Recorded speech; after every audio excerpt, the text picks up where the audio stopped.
Grabe talaga ang dating ni LeBron James, the king ng National Basketball Association. Abay ngayon maabot yata sa walo ba? Anim o walong team ang nag-uunahan sa kanya at may interest sa kanya. Di ba? Kung mayroong mga NBA players na nahihirapang sila makapasok sa NBA, may mga NBA players na hirap makakuha ng kontrata. May mga malalaro sa buong mundo na gustong-gusto makapasok sa NBA pero hindi sila makuha. Si LeBron James naman, pinag-aagawan. Kasi talagang napakalaking tao nito sa sports. Napakalaking tao nito sa NBA. Kahit kasi sa akin pong opinion at paniniwala, kahit sa ang team magpunta si LeBron James, kikita, tataas ang ekonomiya ng isang syudad. Halimbawa ay Miami Heat, yung Miami, yayaman yan. Halimbawa Philadelphia, yung Philadelphia, yayaman yan. Minnesota, San Antonio, ayan. Cleveland Cavaliers, lahat ho na team na nagkaka-interest o pupuntahan ito, siguradong aangat ang market. Tataas ang ekonomiya, tataas ang kita ng kanilang team sa mga ticket, at talagang dadami ang manonood sa buong mundo. Kasi iba pa rin talagang maglaro. Kahit na 42 years old na yan pagdating ng December, iba yung galaw ng veterano na may lakas na akala mo hindi 42 years old. Ang tingin ko nga dyan, parang 25, 27 years old lang eh. Sa lakas tumalon at tumakbo. Tinatalo pa yung mga kabataan dito sa nakaraang season, nakita mo. Nakikipagsabayan at inuunahan pa niya ang kabataan sa laro. Yun ang malaking pagkakamali nitong LA Lakers Company o itong Hollywood team na yan, na hindi nila pinahalagahan yung kasikatan na madadala at ekonomiya ni LeBron James. Pero yan ang desisyon eh. Nagpalit siya ng maraming players. Inalis ang lahat ng mga, yung halos lahat ng first five nila tinanggal. Pati nga si Rui Hachimura, wala na sa kanila. Nasa LA Clippers na, tumawid lang naman. Nasa LA pa rin siya pero ibang team na. Yung iba talaga nag-alisan na. Yung iba hindi na rin yun. Si Marcus Smart, magaling na defense player talaga. Pero pinabayaan din. Napunta sa ibang team. So, nag-overhaul. Hindi lang top overhaul. Talagang overhaul ang ginawa ng LA Lakers management sa kanilang mga players. Tingnan natin. Hilig pala ng Lakers ay white. Karamihan ay mga white players. Walang black players. Iilan yata, matanggal pa yung iba. So, balikan natin si LeBron James. Ako sa tingin ko, ang kanyang pinakamagandang puntahan talaga, Miami. Kasi pag Miami, talagang laki ng chance nila. Una-una, kabisado niya yung Manny Smith noon, tsaka coach niya, dahil Filipino-American na coach, si Ispo, dating coach niya, nag-champion na siya dyan. Pangalawa, matitindi ho yung mga player dyan.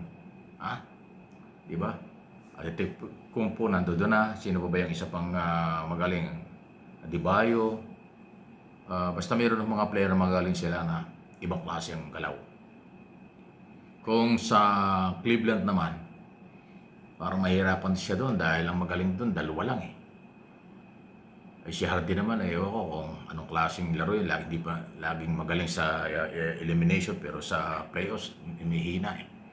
Anyway, nasa kanya pa rin yan. Ika lang, hometown niya yan, diyan siya talaga pinanganak. Philadelphia, maganda rin doon. Kasi makakasama niyo si Brown, si Embiid, at saka yung isa pang magaling din na doon. Ayan. Anyway, so, pag market kasi ang pag-uusapan, kasikatan, iba talaga sa parte ng California. Sayang yung Clippers, hindi nila naagapan.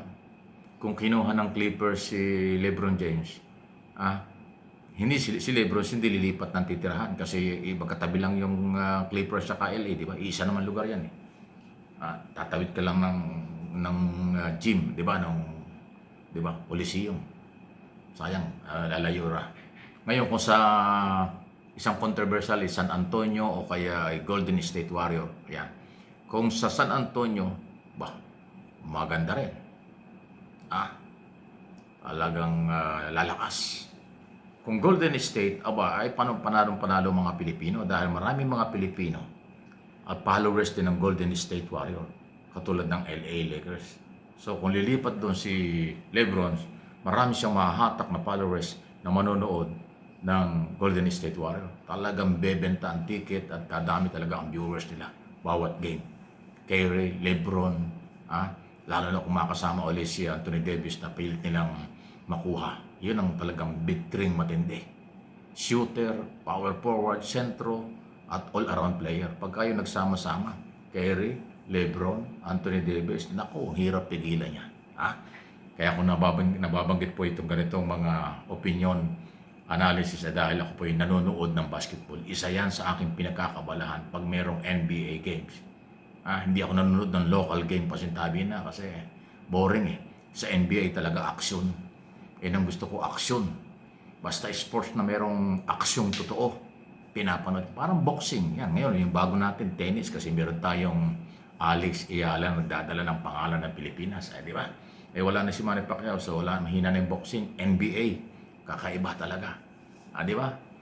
Entertainment, pamparelax, at saka talagang mag-i-enjoy ka kung sino mang hinahangaan mo malalaro.